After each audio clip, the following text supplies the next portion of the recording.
مصر کے شہر اسکندریہ کے اندر ایک بازار تھا۔ اس بازار کا نام بصری بازار تھا اور وہ بازار بہت ہی قدیم ترین بازار تھا۔ وہ بازار سلطان نور الدین زنگی رحمۃ اللہ علیہ نے اپنے دور سلطنت کے دوران بنایا تھا اور وہ بازار مصر کی تجارت میں کافی مددگار ثابت ہوا تھا۔ اور اب سلطان صلاح الدین ایوبی رحمۃ اللہ علیہ کا دور سلطنت تھا اور وہ بازار دن دگنی رات چگنی ترقی کرتا ہوا چل رہا تھا۔ اس بازار میں نہ صرف مصر کے بلکہ فلسطین، شام اور دور دور کے ممالک سے لوگ تجارت کرنے کے لیے آتے تھے، کیونکہ وہ بازار ایک ایسے مقام پر بنایا گیا تھا جس کو چاروں طرف سے آنے والے راستے بڑے آسان تھے۔ اسی بازار کے اندر ایک موچی رہتا تھا جس کی ایک دکان تھی۔ وہ دکان اس نے کرائے پر لی ہوئی تھی اور اس دکان کا مالک ایک موچی تھا۔ اور اب وہ بوڑھا ہو چکا تھا اور اس موچی کی خواہش تھی کہ میں یہ دکان آگے صرف ایک موچی کو ہی کرائے پر دوں گا، کیونکہ میں نے اس دکان سے بہت اچھا کمایا اور اللہ نے بہت برکت ڈالی، لہٰذا میری خواہش ہے کہ میں اس دکان کی صرف ایک موچی کو ہی کرائے پر دوں گا۔ اور اسی وجہ سے وہ دکان ایک اہم جگہ ہونے کے باوجود ایک موچی ہی چلا رہا تھا، اور وہ موچی بھی کوئی عام موچی نہیں تھا بلکہ مصر کا ماہر ترین اور کاریگر موچی تھا۔ وہ ایسے ایسے جوتے تیار کرتا کہ رینالڈ بادشاہ کو بھی اس موچی کے بنائے گئے جوتے متاثر کر دیتے، حتیٰ کہ اس موچی کے بنائے گئے جوتے بڑے بڑے ممالک میں باہر لوگوں کو تحائف میں دینے کے لیے بھیجے جاتے۔ اور وہ موچی اس وجہ سے بہت مشہور تھا کہ بڑے بڑے ذمہ دار، تاجر اور بادشاہوں کی ملکاؤں کے جوتے اور حتیٰ کہ بادشاہوں کے جوتے بھی وہ موچی ہی تیار کرتا تھا۔ وقت گزرتا رہا اور وہ موچی اپنے ہنر کی وجہ سے پورے مصر، فلسطین اور شام کے بلکہ بڑے بڑے ملکوں میں بہت مشہور ہو گیا تھا۔ اس موچی کا نام قاضی علیم دین تھا۔ وہ صرف نام کا قاضی تھا کیونکہ اس کو بچپن میں اس کے بابا قاضی علم دین بلاتے تھے، لہٰذا اس کے نام قاضی علم دین لگ چکا تھا، لیکن وہ پیشے کے لحاظ سے قاضی نہیں تھا بلکہ موچی تھا۔ ایک دفعہ سلطان صلاح الدین ایوبی رحمۃ اللہ علیہ دربار میں بیٹھے ہوئے تھے اور وہ موچی اپنے ہاتھ میں تھیلا پکڑے سلطان صلاح الدین ایوبی رحمۃ اللہ علیہ کے سامنے حاضر ہوا۔ سلطان صلاح الدین ایوبی رحمۃ اللہ علیہ اس موچی کو اچھی طرح جانتے تھے، کیونکہ سلطان صلاح الدین ایوبی رحمۃ اللہ علیہ اس کے ہاتھ کے بنے ہوئے جوتے پہنتے تھے۔ جب سلطان صلاح الدین ایوبی رحمۃ اللہ علیہ نے اس کے ہاتھ میں ایک قیمتی تھیلا دیکھا اور اس موچی کو اپنے سامنے کھڑا دیکھا تو سلطان صلاح الدین ایوبی رحمۃ اللہ علیہ سمجھے کہ شاید قاضی علم دین موچی میرے لیے جوتے تحائف میں لے کر آیا ہے۔ سلطان نے کہا، قاضی علم دین، اس بار تم میرے لیے کیا لے کر آئے ہو؟ کیا اس بار بھی میرے لیے کوئی اچھے سے جوتے بنا کر لائے ہو؟ کیونکہ موسم بدل رہا ہے۔ تو موچی نے خاموش کھڑے ہوئے اپنا چہرہ نیچے لٹکا لیا۔ سلطان صلاح الدین ایوبی رحمۃ اللہ علیہ سمجھ چکے تھے کہ ضرور قاضی علم دین کسی مشکل میں ہے۔ سلطان نے پوچھا، بتاؤ قاضی صاحب، اس تھیلے میں کیا ہے اور تم اتنے پریشان کیوں نظر آ رہے ہو؟ اس نے کہا، سلطان معظم، آج صبح میں نے دکان کھولی، دکان کھولتے ہی میرے پاس کام کا کافی ہجوم بڑھ گیا، میں نے اپنا کام شروع کر دیا۔ تھوڑی دیر گزری کہ میرے پاس ایک بوڑھا بزرگ آیا، وہ اپنے گدھے پر سوار تھا۔ اس نے مجھے ایک تھیلا دیا اور کہا، حضور، یہ میری بیٹی کے جوتے ہیں، تم ان کو مرمت کر دو، اس کی شادی ہونے والی ہے، لہٰذا ہمیں ان جوتوں کی ضرورت پڑے گی۔ میں نے کہا، ٹھیک ہے بزرگو، آپ کل جوتے لے کر جانا۔ میں اس بوڑھے بزرگ کو جانتا ہوں، وہ بازار کے پاس موجود گاؤں میں رہتا ہے۔ لیکن سلطان معظم، جب میں اپنے کام سے فارغ ہو کر میں نے اس تھیلے کو کھولا تو اس تھیلے کے اندر کوئی جوتا نہیں تھا، بلکہ اس تھیلے کے اندر ایک عورت کے دو کٹے ہوئے بازو تھے۔ یہ سن کر سلطان صلاح الدین ایوبی رحمۃ اللہ علیہ اپنی نشست سے کھڑے ہو گئے اور کہا، آپ یہ کیا کہہ رہے ہیں؟ آپ نے تحقیق نہیں کی کہ وہ بوڑھا کہاں گیا؟ اور آپ نے اس سے پوچھا نہیں کہ یہ وہ آپ کو دھوکے سے کیوں دے گیا؟ اور اس تھیلے میں موجود کٹے ہوئے بازو کس عورت کے ہیں اور اس بوڑھے نے اس عورت کو کیوں قتل کیا ہے؟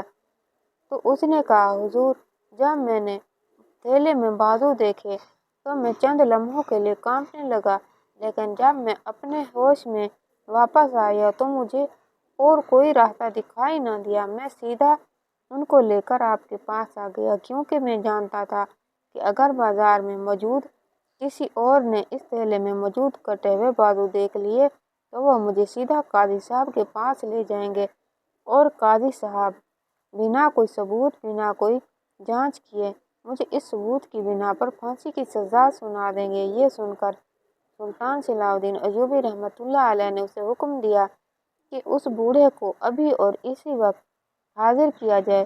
سلطان کے سپاہی گئے اور قاضی کی بتائی گئی جگہ پر اس بوڑھے کو جھونپڑی سے اٹھا کر لائے۔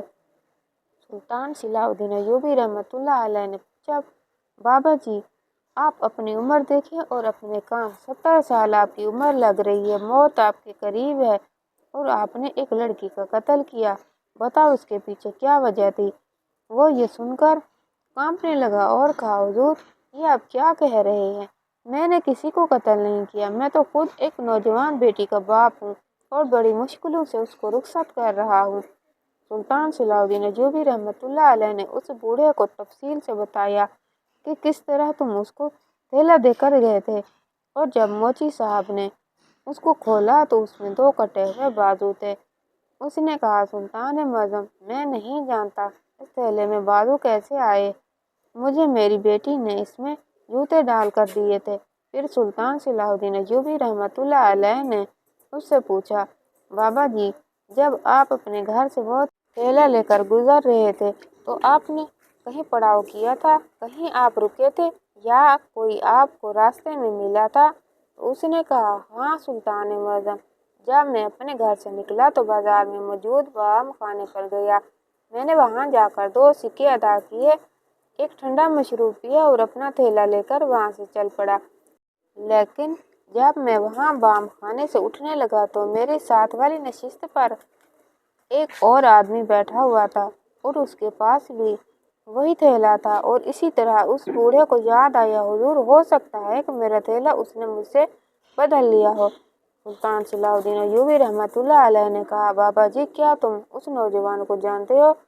اس نے کہا، نہیں سلطان معظم، میری آنکھیں بہت کمزور ہیں، میں اتنا واضح نہیں دیکھ سکتا، بس اتنا نظر آتا ہے کہ کسی کی محتاجی کے بغیر چل سکتا ہوں۔ یہ سن کر سلطان صلاح الدین ایوبی رحمۃ اللہ علیہ نے قاضی صاحب کو حکم دیا، یہ تھیلا میرے سامنے حاضر کیا جائے۔ قاضی صاحب نے سلطان صلاح الدین ایوبی رحمۃ اللہ علیہ کے سامنے تھیلا رکھا اور کہا، حضور، یہ میرا تھیلا نہیں، اس تھیلے پر استعمال ہونے والا چمڑا بہت مہنگا لگتا ہے، اور یہ جو قاتل ہے کوئی وہ عام انسان نہیں بلکہ بہت بڑا تاجر یا کوئی زمیندار۔ یہ سن کر سلطان نے کہا، سمجھ اس بات کی نہیں آ رہی کہ اگر وہ کسی لڑکی کو قتل کرتا تو وہ اس کے بازو کہاں ڈال کر جا رہا تھا، آخر اس کے پیچھے کیا راز ہے؟ سلطان صلاح الدین ایوبی رحمۃ اللہ علیہ نے اس وقت اپنے قریبی ساتھی علی بن سفیان کو اپنے پاس بلایا اور کہا، اے علی، آج جو تم پر میں فرض سونپنے والا ہوں بہت بڑا فرض ہے، اس کے پیچھے 2 آدمیوں کی زندگی داؤ پر لگی ہوئی ہے، اگر اس تھیلے کے مالک کو تم پکڑ نہ پائے تو مجھے مجبوراً اس بوڑھے بزرگ یا پھر قاضی علیم دین کو سزا دینی ہوگی، لہٰذا اب ان دونوں آدمیوں کی زندگی تمہارے ہاتھ میں ہے، جاؤ اور اس تھیلے کے مالک کا پتہ کرو کہ آخر اس قاتل نے یہ تھیلا کہاں سے لیا، پھر کس سے بنوایا۔ علی بن سفیان اپنے گھوڑے پر سوار ہوا اور پورے مصر کے بازاروں میں پھرنے لگا، ہر تاجر کے پاس گیا، اس بازار بھی گیا، لیکن اس تھیلے کے بارے میں کہیں پتہ نہ چلا، کسی تاجر نے نہیں بتایا یہ تھیلا کہاں بنتا ہے۔ ایک بازار سے جب علی بن سفیان تھک ہار کر نکلنے لگا تو اتنے میں ایک تاجر نے کہا، حضور، یہ تو میں نہیں جانتا یہ تھیلا کہاں ملتا ہے، لیکن میں یہ ضرور جانتا ہوں کہ اس تھیلے میں استعمال ہونے والا چمڑا فلسطین کا ایک چھوٹا سا بازار ہے، وہاں ایک موچی ہے جو اس قسم کا چمڑا بیچتا ہے، کیونکہ ایک دفعہ میں تجارت کے سلسلے میں وہاں گیا تھا اور اسی طرح کا چمڑا اس نے وہاں دیکھا تھا، اور یہ باقی چمڑوں کی نسبت 5 گنا مہنگا ہے۔ یہ سن کر سلطان صلاح الدین ایوبی رحمۃ اللہ علیہ نے